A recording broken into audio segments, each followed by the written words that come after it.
Muy buenos días. Soy la doctora Mara Gómez y tengo el gran honor de darles la bienvenida al segundo día de actividades de la 9ª Conferencia Iberoamericana sobre Justicia Electoral, Nuevas Tendencias para asegurar equidad en la contienda electoral en Iberoamérica. Daremos inicio al quinto panel titulado La igualdad de género en la justicia electoral. Me permito presentarles a los integrantes del panel. En primer lugar, les presento a Miriam Concepción Crizaldo, magistrada de la segunda sala del Tribunal Electoral de la capital de Paraguay.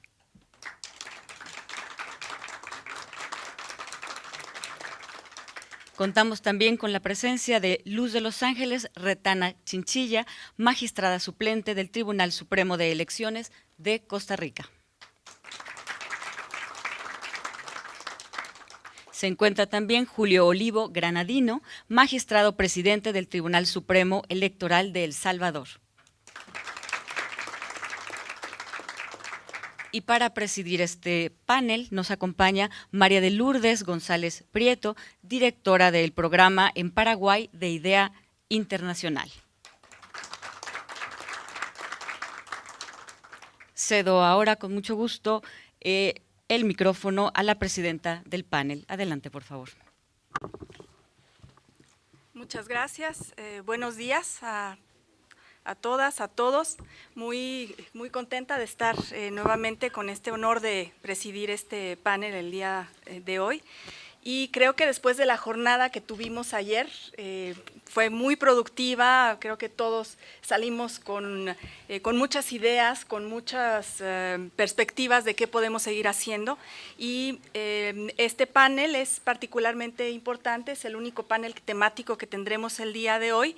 Y con este cerraremos los trabajos sustantivos de la conferencia para dar paso a la discusión de los acuerdos, de las conclusiones que emitiremos en esta edición de esta conferencia iberoamericana. Además, el nivel del panel que me toca presidir es especialmente relevante, así que de verdad que es un honor y un privilegio estar aquí con ustedes. No voy a tomar mucho tiempo para hacer una introducción temática, puesto que ayer se apuntaron varias de las líneas de lo que podía ser una guía para nuestra reflexión. Solamente quiero dar algunas cifras para ubicar un poco el tema en perspectiva en la región, en Iberoamérica. 17 países han instrumentado mecanismos de acción afirmativa para incrementar la participación de mujeres en las listas electorales, entre ellos también está España. 7 países de nuestra región ya han aprobado la paridad: Bolivia, Costa Rica, Ecuador, España, México, Honduras y Nicaragua. Hay importantes avances normativos y eso es para felicitarse, pero persisten graves desigualdades estructurales, así como inequidades en política y sobre todo persistencia de la violencia de género. Cierto es que el continente americano ocupa el primer lugar a nivel mundial con 28.2% de mujeres parlamentarias, pero esto no llega ni siquiera al 30% que ha sido señalado por los expertos como la masa crítica necesaria para que se logre un cambio con perspectiva durable y sostenible. Persisten grandes brechas de género en los partidos políticos y el dato más preocupante de todos: 14 de los 25 países del mundo con tasas más elevadas de feminicidio y violencia de género están en América Latina. Este es un tema que nos preocupa y nos interpela a todas las personas que trabajamos en el desarrollo democrático. Una vez hecha esta puntualización sobre algunas cifras que debemos tener en mente, tengo mucho gusto entonces en dar la palabra a la primera de nuestras panelistas. Vamos a dar 10 minutos a cada panelista. Vamos a tener que ser en esta ocasión sí muy estrictos con el control del tiempo porque tenemos el espacio limitado y tenemos más trabajo que hacer como grupo. Así que pedimos en primer lugar a la magistrada del Tribunal Supremo de Elecciones de Costa Rica, Luz de Los Ángeles Retana Chinchilla, hacer uso de la palabra. Muchas gracias. Muy buenos días a todos y todas. De nuevo, lógicamente agradecer a los organizadores del evento.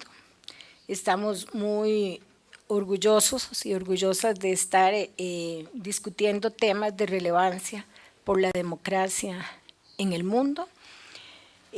Me corresponde hacer un breve análisis de dos sentencias que el tribunal ha dictado en materia de género en Costa Rica. Como bien lo apuntaba Lourdes, Costa Rica está entre los países que ya está con el 50% de participación en materia de género, tiene que haber equilibrio. La primera de nuestras sentencias, bueno, esto es una guía, yo no voy a leer estilo karaoke, pero sí pretendo que por lo menos tengan una guía ustedes necesaria para entender lo que vamos a explicar. Esta primera sentencia es la necesaria coordinación que debe haber entre el principio de igualdad por género y el principio democrático. Según el ordenamiento jurídico costarricense, la Constitución Política en su artículo 98 y el Código Electoral en su artículo 67, pues así lo confirman.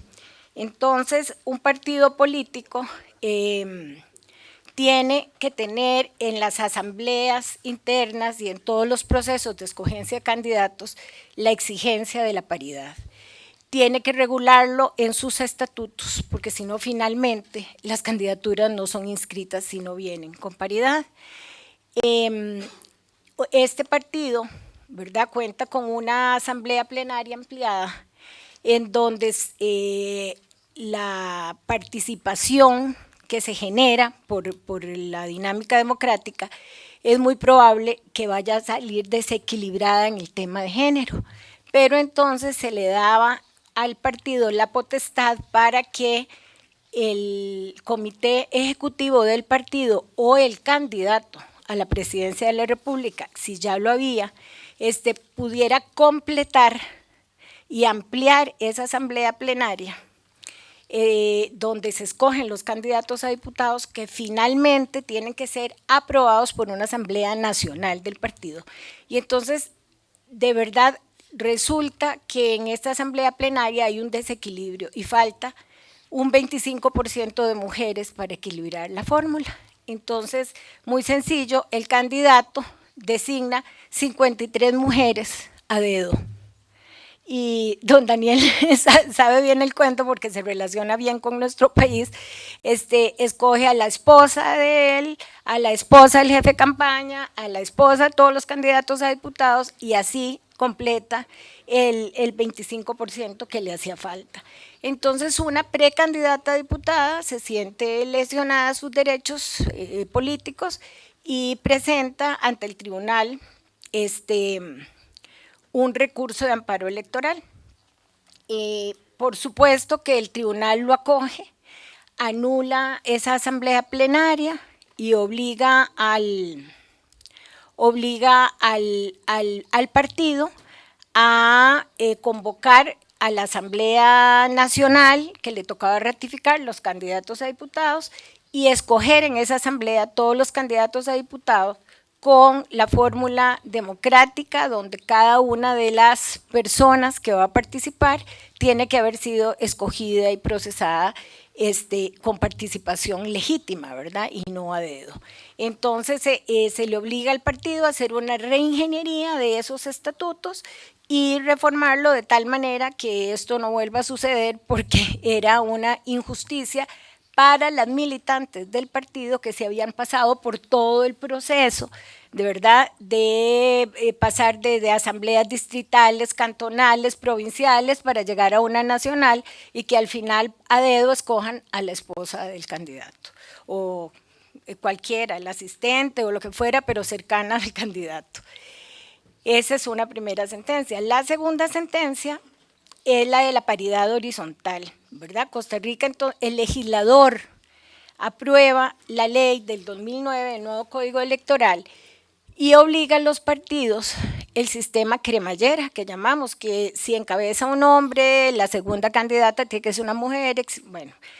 Pero resulta que para los partidos a escala nacional, no existía, porque el legislador así lo decidió, no existía la obligación de alternar por provincias, son 7 provincias, entonces si la capital iba encabezada por un hombre, necesariamente la provincia que seguía, ¿verdad? En Buena Lid el encabezamiento debía ser de una mujer, pero el legislador así no lo contempló y el tribunal más de una vez le tocó resolver y respetar el espíritu del legislador, porque así fue como el legislador lo contempló. Sin embargo, hubo un movimiento interno entre una diputada y la jefe de la unidad de género de la Asamblea Legislativa, presentan un recurso de amparo ante la Sala Constitucional, no, perdón, una acción de inconstitucionalidad. Lo que pasa es que fue rarísimo porque ahí entramos casi que en un conflicto con la Sala Constitucional, porque la Sala lo que hizo fue declarar, la Sala revocó pronunciamientos del Tribunal Supremo de Elecciones cuando resolvía respetando el espíritu del legislador. Y entonces derogó resoluciones del Tribunal Supremo de Elecciones, lo cual no es competencia de la Sala Constitucional. La Sala lo que tenía que hacer era declarar inconstitucional el artículo del Código Electoral que no permitía esa paridad horizontal. Entonces, el Tribunal Supremo de Elecciones, nosotros para no entrar tampoco en un conflicto mayor con la Sala Constitucional y abocándonos en lo que la Constitución política nos adjudica, reinterpretamos el artículo 48 del Código Electoral y le exigimos a los partidos, le indicamos que para los partidos a escala nacional es necesaria la alternancia de género. Y en este momento se le exige a los partidos que tengan que hacerlo de la manera que ellos puedan acomodarse, pero que todas las fórmulas, ¿verdad?, tienen que ir alternas. Esto no soluciona tampoco del todo el problema de la alternancia, porque igual están surgiendo una cantidad de partidos a escala regional o provincial a los cuales no se les puede exigir más que la paridad vertical, no se les puede exigir la horizontal porque no tienen nóminas en todas las provincias, pero ha sido una forma de solucionarlo para que los partidos a escala nacional puedan de verdad reformular y presentar las candidaturas de forma alterna. Cualquier duda ahora los evacuaremos más adelante y en realidad ha sido una forma, lo vamos a experimentar hasta esta elección que viene de febrero del 2018 y ahí es donde vamos a saber si realmente este nuevo requerimiento que el tribunal ha dictado va a ayudar a que haya un mejor equilibrio en la representación popular. Muchas gracias.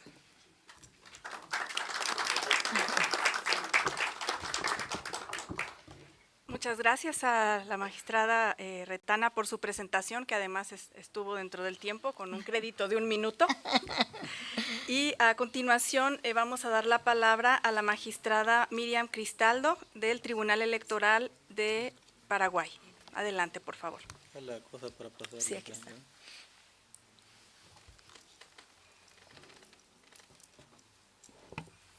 Muy buenos días a todos. Antes que nada quisiera agradecer a los organizadores por permitirme estar y compartir estos minutos con ustedes. Abgay Terei, a EPM Abgay Terei, agradece a Pelañanderu Villa idea Huibe, a Lañanderu Villa Amo Paraguay idea las Lourdes. Agradece Terei a Abgay Corazón Butetewi a EPM Abgay Terei Penendie. Mataste a todos los traductores. Están que se vuelven locos. Que agradezco mucho acá al director y a nuestra directora IDEA en Asunción, ¿verdad? Allá el señor Richard entendió lo que le dije, porque él sí conoce nuestro idioma porque estuvo mucho tiempo con nosotros. Yo voy a salir un poquitito del tema, específicamente dado que es mujer, porque también Lourdes me había dicho para que me refiera.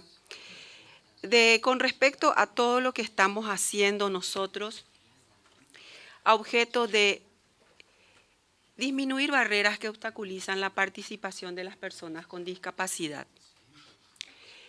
Y de esa manera poder acceder a todo lo que sea el voto de las personas con capacidades diferentes. Si bien acá se establece que son en las municipales del 2015, en donde se dio por primera vez el voto accesible, también estamos mejorando todo esto con respecto a lo que va a ser en nuestras elecciones generales del 2018. Entonces, tenemos una mesa de consulta en todos los locales de votación, en donde se encuentran personas voluntarios que son capacitados a los efectos de que puedan ayudar a las personas que así lo requieran. Esta mesa de consulta contiene plantilla braille con instructivo, lupa, adaptador ergonómico de bolígrafos, afiches y material audiovisual para las personas con discapacidad auditiva. Con respecto a las personas con discapacidad visual, tenemos la plantilla braille. Tenemos el voto asistido para las personas con discapacidad total y parcial, que puede asistir al cuarto oscuro con una persona de su confianza. Tenemos el uso de lupas para personas que posean baja visión y que pueden solicitar para ello en la mesa de consulta. Las mesas de consultas cuentan con un material audiovisual en lengua de señas. Esta persona que vemos acá en el video es funcionario nuestro que realiza en el lenguaje de señas todos los eventos que se hacen dentro del tribunal. Las mesas receptoras de votos también están instruidos como para poder atender de acuerdo a la discapacidad de la persona que se acerca. Allí vemos el adaptador ergonómico para bolígrafo, es en el caso con discapacidad o que tenga una motricidad diferente, cuando generalmente tienen problemas en motricidad fina.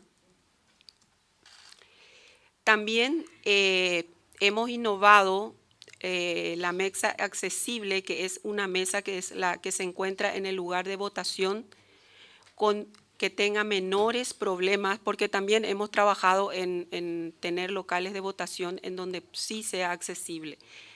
Sillas de ruedas, especialmente para las personas que ahí vayan. Tiene también un cuarto oscuro preparado a la altura de una silla de rueda y en un lugar también accesible. También hemos implementado el llamado voto en casa. En el año 2015 hemos implementado en las municipales en algunos distritos y para este año en el 2018 hemos ampliado. En la imagen allá vemos una persona que fue con quien iniciamos, fue una sociedad intermedia, fue en la votación del Club Olimpia, cuando este chico que está allá con esclerosis, socio del club, pidió a través de su cuenta de Facebook que él quería votar para el presidente de su club. Allí hemos hecho por primera vez y la que se ve allí es nuestra directora de servicios electorales que trabaja en esta área, la doctora Daisy Llano, y me voy a permitir decir que al que ven allá con síndrome de Down, que le está ayudando, porque es también del Club Olimpia, es mi hijo. El voto accesible se está implementando, se está implementando de una manera en que hay un tiempo dentro del cronograma electoral en el cual las personas que desean ese servicio tienen que contar. Posteriormente la institución va con una persona de la institución, un asistente social y un médico y corroboran el tipo de discapacidad, ya sea por ser de una persona adulta mayor o por tener alguna discapacidad, se autoriza y posteriormente el día D sale un convoy con las personas para poder hacerles votar. También tenemos que decir que tenemos en la página una página inclusiva en el cual se establecen mayor luz mayor cantidad de letras, mayor cantidad de, más fuerte, más despacio, para llamarlo así, y que hemos tenido un premio a la transparencia electoral que allí vemos con respecto a, por tener una página inclusiva dentro de nuestra página web.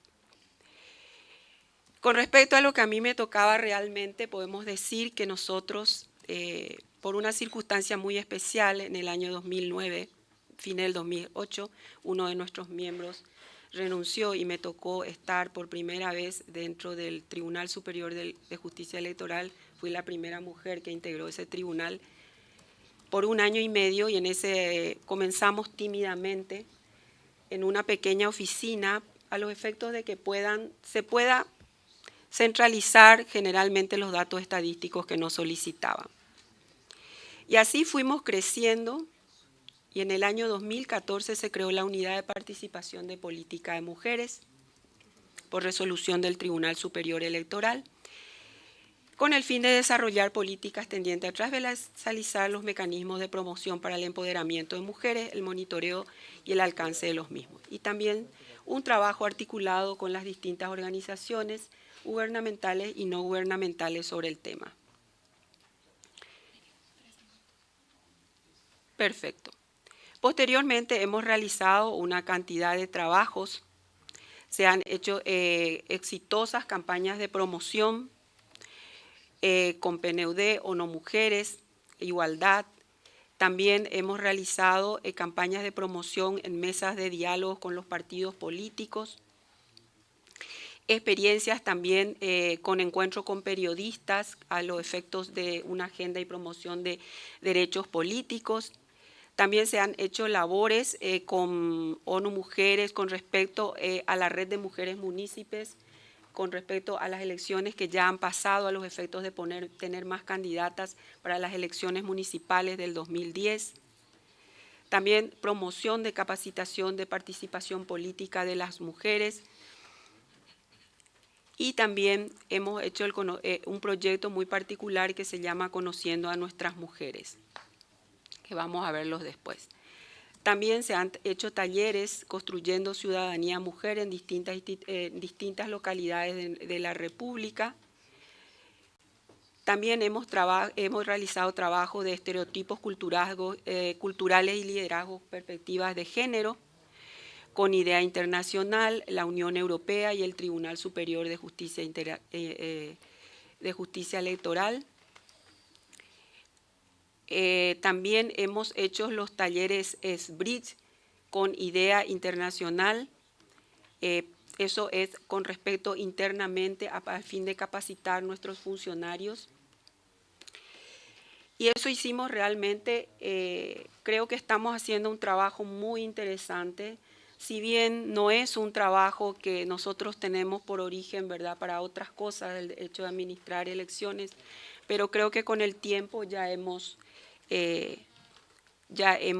cumplido también en ese aspecto. Quisiera mostrarles también ahora un video que hemos hecho en el interés institucional de la con respecto justicia al tema. electoral de promover la participación y representación política de las mujeres, se presenta el proyecto Conociendo a nuestras autoridades mujeres. Este proyecto pretende constituirse en una herramienta de fortalecimiento institucional y social que tiene por objetivo fomentar la participación y el acceso de las mujeres a cargos electivos. Asimismo, pretende constituir a la justicia electoral como nexo, dando a conocer las fortalezas y debilidades por las que atraviesan las mujeres para ocupar dichos cargos, a fin de facilitar la inserción de las mismas en la política nacional. Y que dejen de decir que no nos dan espacio. Nadie va a dar espacio, y mucho menos en política. El espacio uno se gana, el espacio uno se trabaja y se lo conquista. Si vamos a esperar que nos den espacio por el solo hecho de ser mujer, no vamos a llegar. Nosotros tenemos que sacarnos ese mote de víctimas de ser mujeres y demostrar que somos capaces. Como siempre digo, tenemos la capacidad, y lo digo en forma de chiste, de masticar chicle y cruzar la calle. Eso quiere decir de hacer varias cosas a la vez. Y si somos capaces de hacer eso, somos mucho más capaces de hacer un buen gobierno desde la política. Pero por sobre todo, confianza en nosotros mismas y no pedir espacio. Exijamos espacio, pero por nuestro trabajo. La ejecución de este proyecto se realiza por medio de entrevistas personales a un grupo de intendentas municipales, así como a senadoras y diputadas de la Nación, además de mujeres que ejercen cargos de conducción nacional, para que por medio de estas entrevistas sea elaborado un instrumento que sirva de guía para las mujeres que deseen participar activamente en la política. Uñahaisha lleva a animar cada xeratisha uñame o apojanwa a veí te oihame o me ejanwa la jae orekoa porque ñande kuña ñande yareko hetamba eikatua ñame tanto ñane familia ñane comunidad ñande Paraguay pe ñaihame. La experiencia de cada una de nuestras entrevistadas enriquece sustancialmente el contenido de este proyecto que busca motivar a que más mujeres se sumen de manera activa a la vida política de nuestro país. Yo insto a las mujeres, amas de casa, mamá, esposa, vecina, para que se decidan a buscar ese espacio que le corresponde, procurando ese pueblo. Lucha y vencerás. Sin sacrificio no hay victoria. Victoria que solamente tú puedes lograr con todo lo que haces diariamente, haciéndote respetar, buscando el bien tuyo y el bien de los demás, buscando el lugar que te corresponde a ti como mujer.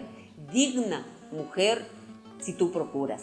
Digna mujer si tú te convences de que realmente eres así. Conociendo a nuestras autoridades mujeres es un proyecto ejecutado por la Justicia Electoral del Paraguay.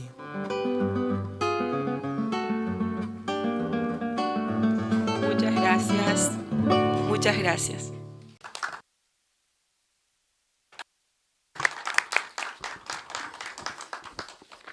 Muchas gracias a la magistrada Cristaldo por su presentación y pasamos inmediatamente al tercer panelista, que es el doctor Julio Olivo Granadino, magistrado presidente del Tribunal Supremo Electoral del Salvador. Adelante. Tengan muy buenos días a todos y todas. En razón a la economía procesal utilizaré el minuto que le sobró a la magistrada para poder saludar y así saludar a las compañeras panelistas, saludar a los organizadores con quienes estamos muy agradecidos por este tipo de evento, a los magistrados y magistradas del Tribunal Electoral del Poder Judicial de la Federación Mexicana, con quien estamos muy agradecidos porque este día también firmaremos un importante convenio con IDEA Internacional que tenemos acá a uno de los gurús, ¿verdad?, del derecho electoral en el mundo. Así es de que sin más, había preparado algo quizás más profundo como un marco histórico, referencial, luego algunos conceptos básicos y luego algunas conclusiones, pero trataré de limitarme en atención al tiempo, que debo aclarar que el tiempo no debería ser un obstáculo para, digamos, reflexiones que pudiéramos hacer, pero entiendo que hay otro momento. Quizás decir de que en el caso de El Salvador, podríamos marcar un momento, yo siempre lo ubico desde la academia, como un momento ex ante de los acuerdos de paz y un momento ex post de la firma de los acuerdos de paz del 16 de enero de 1992. Antes es poco probable que pudiéramos hablar de una correcta afirmación de derechos, por ejemplo, de las mujeres o de todos los ciudadanos, si no teníamos, por ejemplo, en nuestro país un ombudsman que pudiera tutelar y promover los derechos humanos de manera general. Estábamos en un proceso de conflicto armado que finaliza el 16 de enero de 1992. Entonces quizás plantear de que a partir de la firma de los acuerdos de paz se crea la Procuraduría para la Defensa de los Derechos Humanos, en donde se crea una instancia precisamente que va a tutelar estos derechos humanos, como una conquista de los acuerdos de paz. Posteriormente, en 1993, se promulga el Código de Familia, que esta es una innovación también en el mundo, ¿verdad?, porque sacamos del vetusto Código Civil de 1860, el Código Napoleónico, toda la parte referida a la familia, y ahí entramos en la afirmación de los derechos de la familia, y en tanto derechos de la familia hay un artículo, el artículo 36, que contempla la igualdad de derechos entre hombres y mujeres. En 1996 también se crea el Instituto Salvadoreño para el Desarrollo de la Mujer, ISDEMU, desde donde se va a dirigir toda una política nacional de protección de derechos de las mujeres, y en mi país, ¿verdad? Con un clima plenamente polarizado, y en donde la izquierda se convierte en partido político y ahora ocupa el gobierno por 2 periodos, digamos, simultáneos, se acuerda en el 2009 crear el Grupo Parlamentario de Mujeres en la Asamblea Legislativa, con el objetivo de darle este potencial, este motor real a lo que sería la promoción de derechos de las mujeres y la participación política. De igual manera se aprueba la Ley de Igualdad, Equidad y Erradicación de la discriminación contra las mujeres.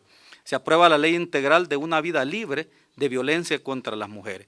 Este sería como un marco muy breve de referencia para que pudiéramos entrar en materia a lo que sería el tema que yo había titulado Género y Justicia Electoral, que por cuestiones logísticas no lo podemos proyectar, pero yo traigo aquí mis apuntes. En el tema de género y justicia electoral, decir de que se apruebe en el año 2013, con todo este marco de reformas y de movimientos políticos, de toda esta actividad también de la mujer, ¿verdad? Muy contestataria en El Salvador, creo que en el mundo también. En el tema de género y justicia se aprueba la ley de partidos políticos, en donde se regula por primera vez, después de una constitución del año de 1950, en donde por primera vez se regula el derecho al voto de las mujeres en mi país y comienza a materializarse con la primera elección de diputadas, 3 diputadas en 1956. Hasta este momento en la ley de partidos políticos se aprueba una cuota de participación real de la mujer mínima de participación política de las mujeres a cargo de diputaciones a la Asamblea Legislativa, al Parlamento Centroamericano y a consejos municipales, que serían los gobiernos locales, se aprueba esa cuota del 30%. No hemos llegado a la paridad, en mi país se le llama la paridad, se le llama al voto trenzado, es decir, que aparezca en el trenza una mujer, un hombre, una mujer, un hombre, en todas las posiciones. No hemos llegado todavía hacia eso. En el artículo 3 de la Constitución de la República, desde 1950 hasta la fecha, hasta la Constitución de 1983, se ha regulado la igualdad de derechos entre hombres y mujeres. Sin embargo, este 30% como un mínimo, yo le he planteado en una posición muy particular que yo no estoy de acuerdo con establecer mínimo. En mi país hay un salario mínimo, que es lo más que le pueden pagar al trabajador, los empresarios, y hoy se establece un mínimo de cuota de las mujeres. Entonces tendemos a querer respetar y a cumplir con estos mínimos, cuando debería ser establecer como, o que no hayan máximos, por ejemplo, en esta afirmación de derechos, y que pudieran pasar incluso del 50% las mujeres y los hombres llegar a convertirnos en una inminente minoría que existió en un momento histórico determinado. Ahí las mujeres creo que lo van a secundar. Bien, entonces en la ley de partidos políticos establece este 30%. ¿Cómo materializamos esto? Porque al final a veces recitamos muchos poemas en materia de derechos y de afirmación de derechos, pero en lo concreto esos derechos son conculcados ya en la materialización. ¿Cómo hemos querido nosotros como Tribunal Supremo Electoral plantear esta afirmación de derechos para las mujeres? Decirles de que este 30% se ha materializado primero en una capacitación, en una introyección de esta nueva cultura a todos los organismos electorales temporales, en este caso a las juntas electorales departamentales, que son quienes inscriben planillas, como una vertiente jurisdiccional o una extensión de la jurisdicción del Tribunal Supremo Electoral como máxima autoridad en esta materia. Entonces se ha capacitado a los entes que van a cargarse de inscribir de planilla. Pero además, para garantizar digamos, este respeto a esta cuota, se ha diseñado un sistema informático que nos permite a nosotros determinar con base en un registro de personas, el RNPN, que en mi país es el Registro Nacional de las Personas Naturales, con base en un registro donde están todas las mujeres y todos los hombres registrados. En ese sistema, si una autoridad electoral no inscribe el porcentaje que el partido político está presentando, el partido político ha querido vulnerar el sistema arroja una alerta y simplemente desde la parte informática no se da acceso para esa inscripción de planilla. Entonces se hace una prevención a esa digamos, a ese partido político para que pueda completar esa cuota de mujeres. Y esto va también para lo que se llama tanto diputaciones a Asamblea Legislativa, que son, en nuestro caso son 84, también a consejos municipales, que son los gobiernos locales. Ustedes habrán oído mencionar que nuestro país tiene uno de los sistemas electorales más complejos del mundo, ¿verdad? Así lo veo en diferentes cónclaves internacionales, dispuesto a debatirlo también con otro colega, si así lo requiere, porque la Sala de lo Constitucional de la Corte Suprema de Justicia impuso un sistema de voto fraccionado, pero al mismo tiempo se ha establecido una pluralidad en el caso de los consejos municipales, que se presenta una lista de ganadores y una lista de perdedores, le llamamos lista A y lista B, donde van titulares y suplentes para consejos municipales, alcaldes, síndicos y regidores. Si pierde, se lleva una lista B también, en donde de alguna manera también debemos de respetar esa afirmación de derechos de las mujeres. Entenderán que es un sistema bastante complejo, en donde básicamente nosotros hemos tratado de dar una línea jurisprudencial a través de resoluciones, en donde básicamente lo que hemos hecho es afirmar, o más bien repetir, o hacer cumplir lo que mandata la misma ley de partidos políticos. De ahí que ninguna planilla de candidatos, aunque proceda de las elecciones internas de los partidos políticos, o no haya, digamos, esa disposición, no puede pasar nuestro sistema si no ha contemplado el 30% del porcentaje de mujeres. Y quizás para hablar ya en oro, decir que los resultados electorales de mujeres inscritas, y aquí voy a cerrar por respeto al tiempo, en las elecciones 2015, ya en el Parlamento Centroamericano, por ejemplo, se presentaron planillas que abarcaban el 41% de mujeres de los 10 partidos políticos que están inscritos. Por ejemplo, el 38% de mujeres propietarias y el 43% de mujeres suplentes. De ahí que quizás cierro diciendo que se ha dado esta oleada de afirmación de derechos en donde ya hay más mujeres en la Asamblea Legislativa y en los consejos municipales, respetando esta cuota del 30%, que incluso ha ido más allá de ese porcentaje. Muchas gracias.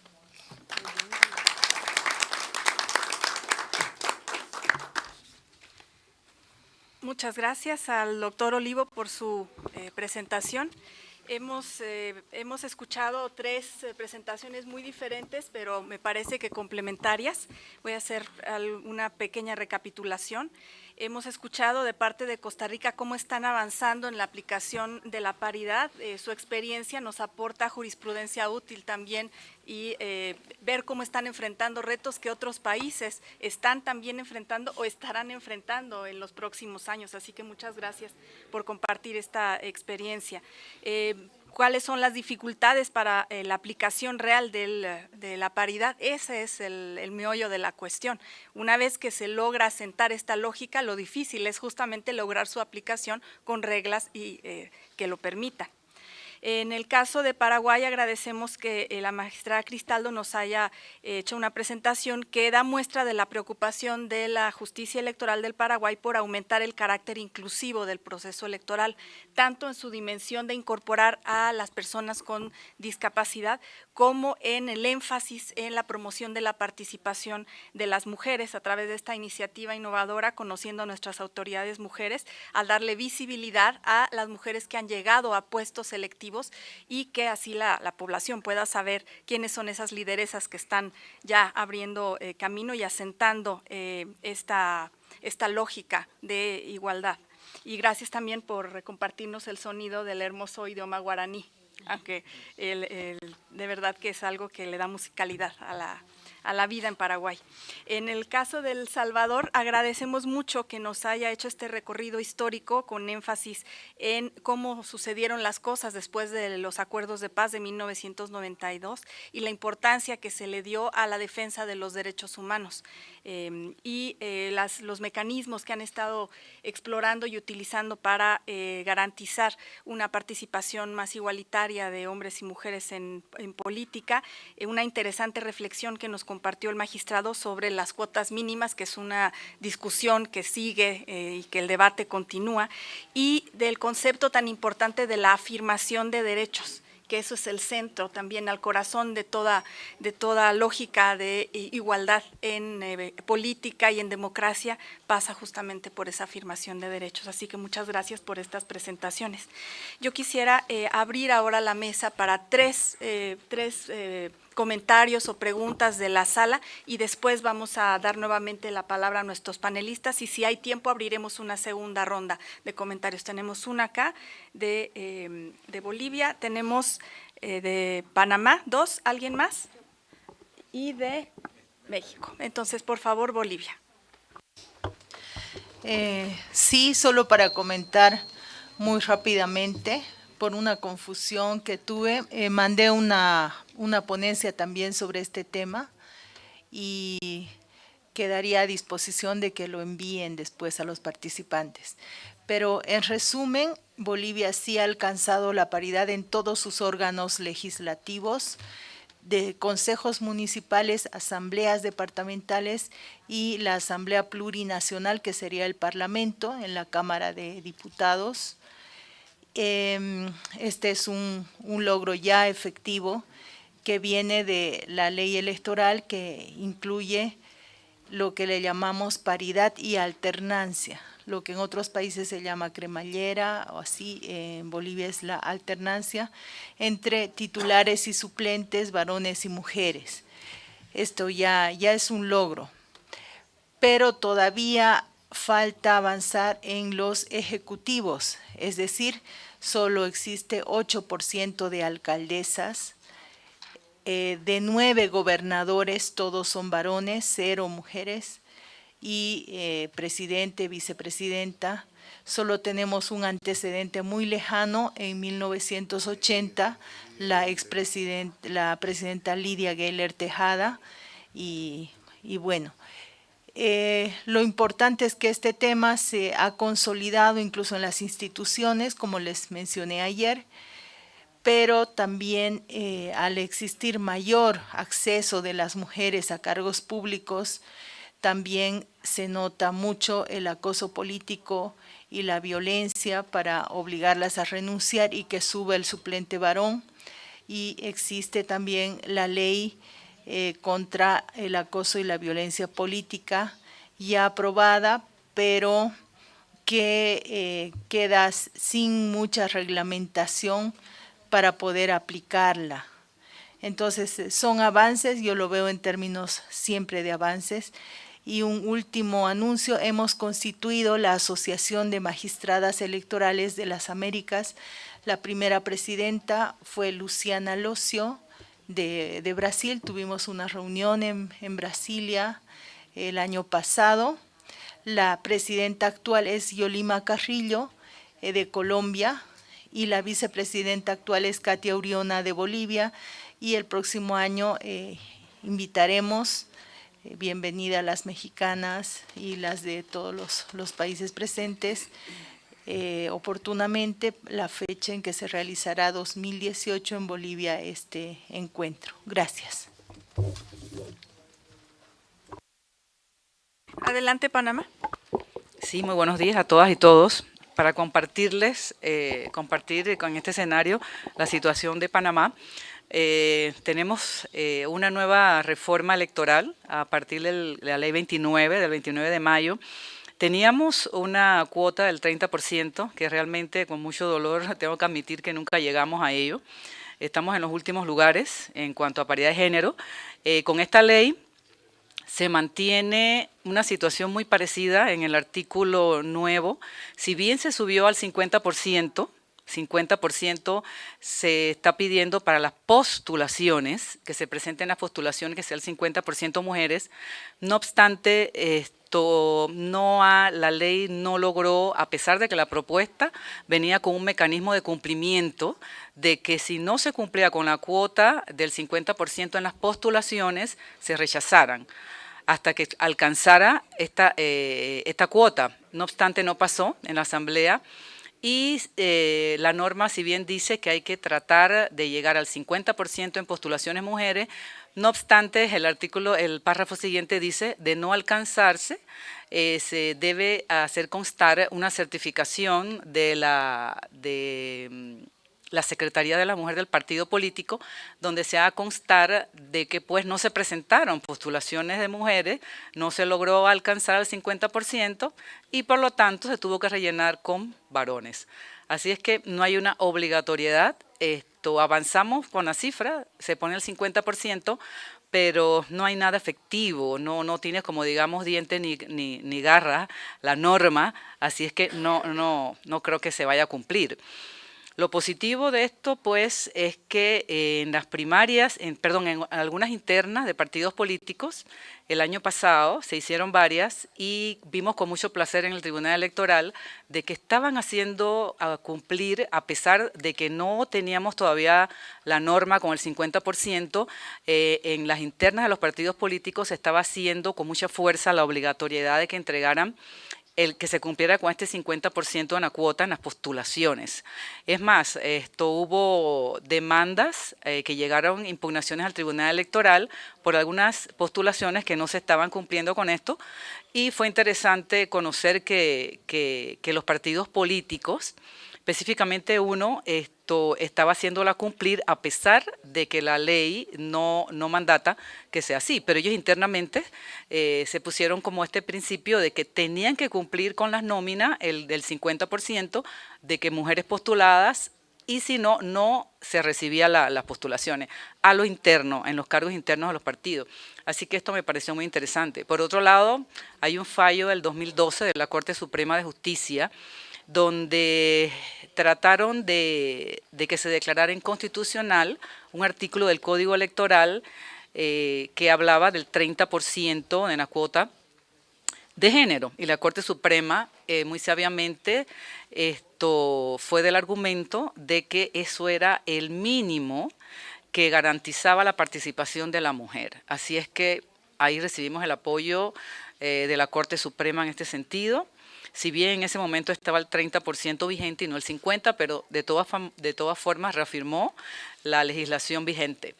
Y también tengo que decir que en el Tribunal Electoral este año se creó la Secretaría de la Mujer, una oficina de la mujer, no la teníamos, así es que también pensamos que es un avance dentro de todo este camino largo que tenemos por recorrer todavía en Panamá, así que yo pienso que es un punto importante. Y por último, me gustaría hacer de conocimiento de esta mesa también de lo que nos comunicó la magistrada Yolima Carrillo de Colombia, dentro de este escenario de género y de cuotas. Nos manifestó pues que hace unos días, se inscribió como una organización, la FARC, con personería jurídica, y ella tuvo que salvar el voto porque en la directiva no se estaba cumpliendo con la cuota de género que había sido pactada dentro de estos convenios de paz. Así es que lo hago público aquí, ella también lo dio a conocer y nos lo manifestó a través de la red de magistradas que tenemos. Así es que lo hago de conocimiento de la mesa esta situación, pues me pareció muy interesante, siempre defendiendo la cuota y la paridad. Así es que gracias. Muchas gracias a Panamá. Ahora México, por favor. Gracias, buen día. Pues sean bienvenidos y gracias por darme la oportunidad de estar en la mesa. Bueno, sin duda todavía encontramos resistencias por cuanto hace a la paridad y el que se nos reconozca esta oportunidad tanto de ser postulantes o incluso autoridades electorales.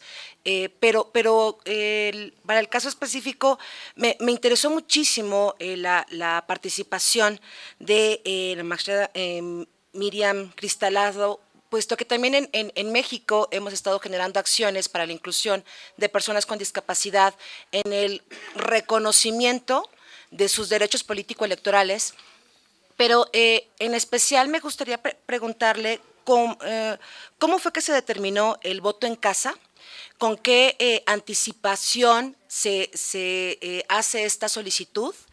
Y de lo que se visualizó ahorita en su presentación, preguntarle si también se maneja la facilectura, porque veo que tiene contemplado lo que es el braille, lengua de señas, incluso audiovisuales, pero no sé si se esté manejando la fácil lectura, puesto que no es algo que comúnmente se tenga en práctica para hacer aplicable el Tratado de Marrakech en cuanto hace a la transformación de los textos, ¿no? Entonces, felicitar a Paraguay, es un gusto ver que se están generando acciones en Latinoamérica para la inclusión de las personas con discapacidad y visibilizarlas. También el preguntarles si constantemente veo que nada más tienen un intérprete, si el intérprete tiene algún tipo de perfil o carrera, puesto que normalmente no son abogados y el lenguaje técnico que llegamos a utilizar en las sesiones o en las actividades electorales no siempre se conoce, y si el intérprete no maneja el lenguaje jurídico, es difícil que lo pueda transmitir a las personas con algún tipo de discapacidad. Y por último, al doctor Julio, ¿a qué se refería con las mujeres contestatarias? Y nuevamente, gracias por la oportunidad. Es un gusto conocer las diferentes visiones y que tenemos temas en común y que nos unen. Gracias, buen día. Antes de dar la palabra a los panelistas para responder preguntas o hacer comentarios, tengo una última solicitud de palabra del magistrado José Luis Vargas, del Tribunal Electoral de México. Muchas gracias, querida Lourdes. Yo quisiera señalar con enorme orgullo que México en esta materia y en este aspecto en torno al aspecto de regulación y también del trabajo de jurisprudencia ha venido avanzando en los últimos 10 años de una manera impresionante. Es decir, de contar con un mandato constitucional que establecía una cuota de 60-40, después pasó a un 70-30, y a partir del año 2014 nuestra Constitución establece la paridad obligatoria para las listas que presentan los partidos en torno a la representación de los parlamentos tanto locales como federal. Asimismo, en materia de jurisprudencia, la Sala Superior ha venido trabajando en torno a una cuestión que tiene que ver con no solo garantizar eso como una paridad de inicio, sino también hacerla una paridad sustantiva, tanto horizontal como vertical. Y creo que hoy, inclusive, y se los puedo decir con enorme gusto, hemos recientemente votado una sentencia en la cual eso ya incluso lo está llevando nuestro país a efectos de la composición de las directivas de los partidos políticos. ¿Y por qué creo que eso es importante, este último aspecto? Porque sin duda, si esas acciones afirmativas que tienen algún sentido precisamente de carácter temporal y para corregir una situación de hecho histórica, se tienen que lograr y se tienen que hacer palpables en la realidad. Con lo cual, si desde los partidos políticos se logra generar esa igualdad sustantiva, las mujeres que ahí participen en la directiva de los partidos políticos serán las candidatas naturales y no así de manera artificial, que muchas veces es lo que complica la situación. En el año 2011, también déjenme comentarles, México tuvo una sentencia muy relevante, porque si bien existía el sistema de cremallera, lo que no existía era el mandato de que así como el titular de la representación política tenía que ser de un género, lo que no existía es que el suplente también tuviera que ser del mismo género, con lo cual existía una simulación por parte de los partidos políticos porque nombraban a mujeres y al mes, a los pocos meses, las hacían renunciar para que llegaran los hombres. En fin, yo sí creo que ahí podemos nosotros compartir mucha experiencia en torno al tema. Creo que las magistradas, tanto regionales como locales, y también las de, por supuesto, de la Sala Superior, han hecho un trabajo muy fuerte en torno a este tipo de medidas y acciones afirmativas para precisamente lograr esa equidad.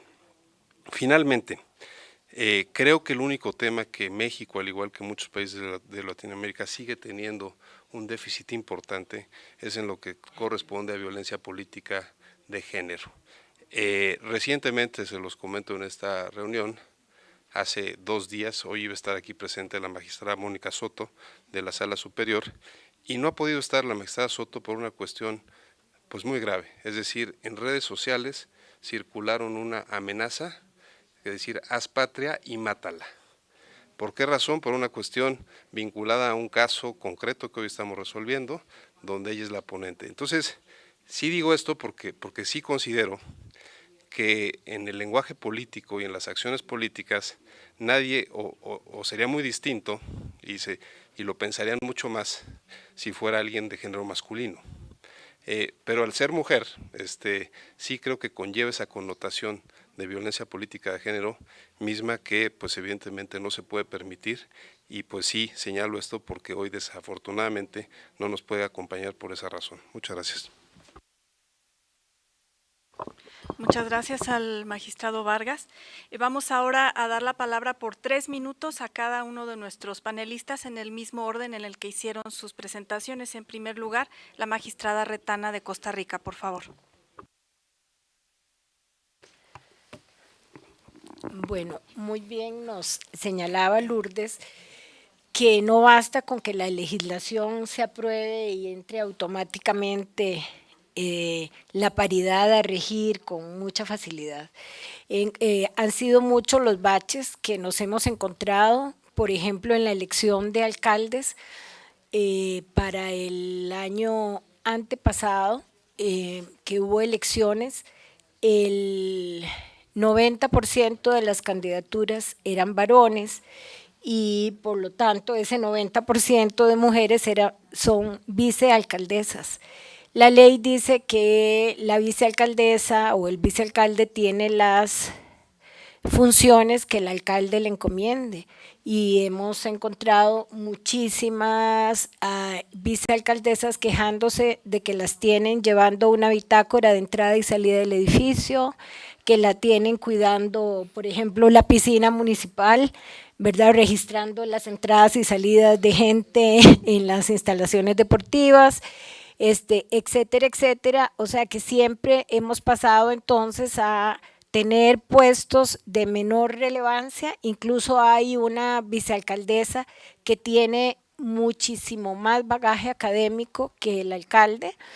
Es una ingeniera civil con una maestría en ingeniería estructural, es una chica muy emprendedora y que sabe muchísimo, y el alcalde es de una región rural, y el alcalde es de verdad una persona pues sin preparación académica, y entonces le ha prohibido a todos los funcionarios de la comuna que no le obedezcan a ella hasta tanto ella no haya pasado las recomendaciones por él. Entonces, en una tragedia natural que hubo hace poco, una tormenta en Costa Rica, el trabajo se atrasó enormemente porque él cuestionaba todas las observaciones profesionales que ella hacía. O sea, siempre somos sujetas de descrédito.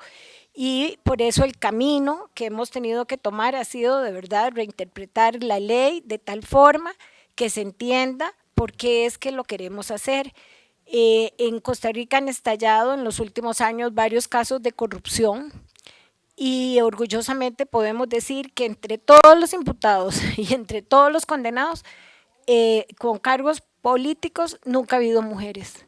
Y eso es un detalle importante de tomar en cuenta, de darnos cuenta que en realidad la corrupción cala mucho menos si en los cargos hay mujeres al frente. No lo invento yo. Las organizaciones financieras en Costa Rica, por ejemplo, los bancos han creado bancas solo para mujer, porque las mujeres somos 100% sujetas de crédito, no somos deudoras, y todas esas cosas nos demuestran que en realidad entre más mujeres haya en la función pública habrá más transparencia, y como apunta nuestra expresidenta de la República de Costa Rica, decía hace poco en un foro: yo sé que yo cometí muchos errores como ser humano, pero por favor no castiguen a todo mi género solo por los errores que yo haya podido cometer. Las mujeres somos capaces de todo. Gracias. Muchas gracias a la magistrada Retana. Damos ahora la palabra a la magistrada Cristaldo de Paraguay. Para contestar a la doctora María del Carmen, tenemos dentro del cronograma electoral actualmente para las elecciones de abril del 2018, durante el mes de octubre se hicieron las visitas que fueron solicitadas con 60 días dentro de los 60 días anteriores.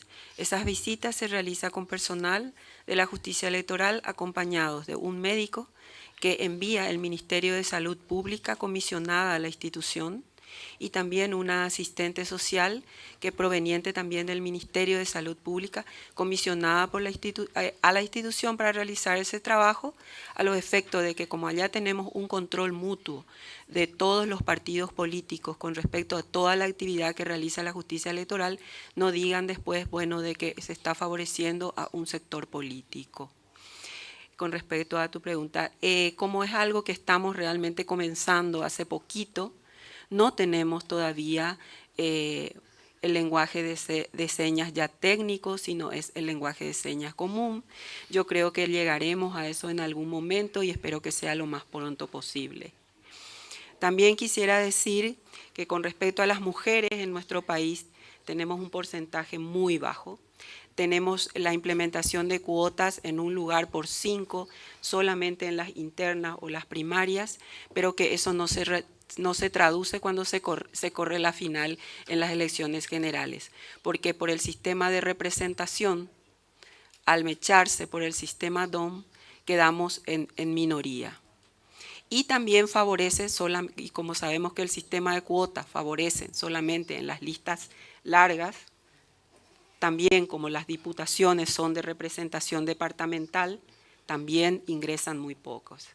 Entonces, tenemos un trabajo arduo y creemos justamente con la doctora Lourdes, estábamos haciendo un trabajo en donde hemos concluido que creo que en estas elecciones de abril vamos a bajar inclusive nuestro porcentaje dentro del Parlamento, porque también tenemos un gran problema que las mujeres que acceden al Parlamento no se comprometen con la causa. Una vez que llegaron, ya se olvidan. Tenemos parlamentarias en donde hay eventos como el que tenemos de género o de mujer o de representación política en donde se van, se sientan, 20 minutos, se sacan 4 fotos y se retiran. Entonces yo creo que tenemos un arduo trabajo todavía nosotros que hacer en mi Paraguay querido. Gracias. Gracias a la magistrada Cristaldo. A continuación, el magistrado Olivo del Tribunal del Salvador. Bueno, quizás para contestar a la pregunta que hacía la compañera de México, quizás plantearle que esa actividad contestataria a la que me referí es sumamente, digamos, una posición crítica dentro de la lucha que ha ejercido la mujer dentro de nuestro país. Y quizás remitirme, para que le sirva de anécdota, a una señora que se llamaba Prudencia Ayala, que es una señora que en el año 1930, sin que se haya legalizado el ejercicio del sufragio para la mujer y sin que existiera ninguna autorización de ejercicio de sufragio pasivo, se postula como candidata a la presidencia de la República en el tiempo de las dictaduras militares. Pues Prudencia Ayala, pues imprudente el doctor Sobat. Y tenía bases sociales. La vitorreaban, por ejemplo, de mi Universidad Nacional, que era una universidad que tenía una posición también muy contestataria. Decirle que la mujer en El Salvador se incorporó a la lucha armada de la guerrilla, ¿ya? Y luego forma el grupo parlamentario dentro de la Asamblea Legislativa, de donde se han direccionado una serie de legislaciones. Yo creo que ese podría ser un buen ejemplo para la lucha de la mujer, porque si usted no tiene ninguna asociación a nivel parlamentario, y la mayoría son hombres, difícilmente se va a poder defender esos derechos. Prueba de ello, como le digo, es que la ley de partidos políticos y ese artículo 37, y hoy reformado, que es el artículo 38, es producto de la votación y de las conquistas de la mujer y de un trabajo bastante, digamos, arduo. Todavía que se refleja, como no me dejaron que que les planteara ese porcentaje, que yo creo que sería bueno, porque no sé si tenemos mayoría también aquí de mujeres. 14 mujeres, por ejemplo, han sido electas en el Parlamento Centroamericano, de 20, por ejemplo, es un 35%. 7 mujeres son titulares y 7 suplentes. Ya en el caso de la Asamblea Legislativa, un 32% de mujeres han sido también electas, que sobrepasa ya el porcentaje de lo que estábamos hablando. 27 mujeres titulares y 27 mujeres suplentes, y en consejos municipales, aunque tenemos 262 consejos municipales, ya hay una presencia de 940 mujeres en consejos municipales. Después de esa historia de Prudencia Ayala, que se postula como presidenta cuando no existía ni el derecho al voto y mucho menos a que pudiera ser electa, pero eso abre las puertas para que en el 39 ya se regule el ejercicio del sufragio para la mujer, y hasta en la Constitución del 50 que se puede consumar. Solo que hay algunas preocupaciones. Nosotros creamos también una unidad de género. El Tribunal Supremo Electoral en El Salvador tiene una unidad de género, y desde allí también entenderán de que hay toda una lucha también de la mujer.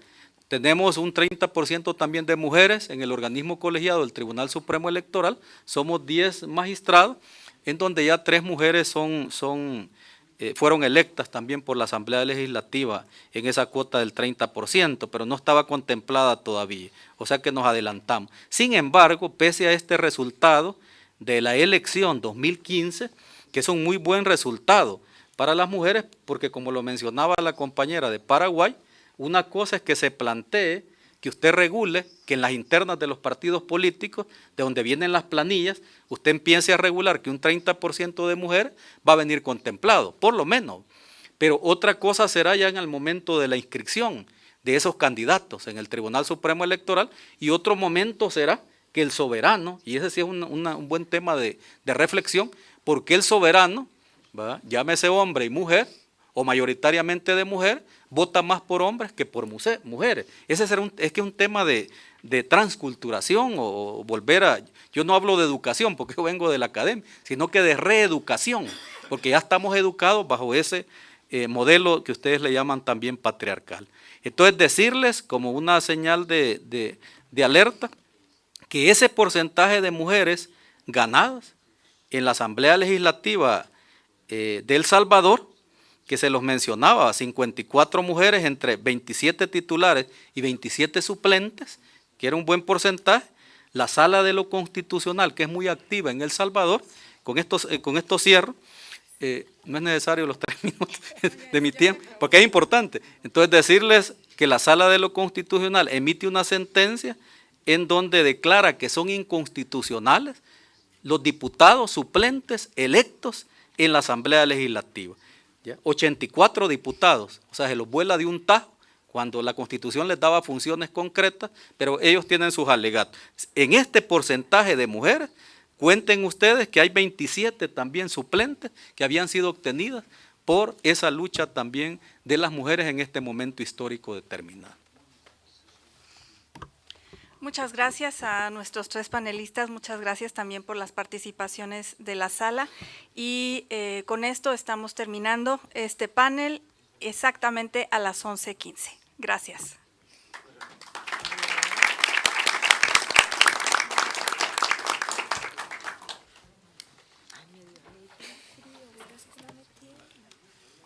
Agradecemos a los panelistas por sus interesantes intervenciones, así como la presencia del magistrado Vargas y de Daniel Sobato.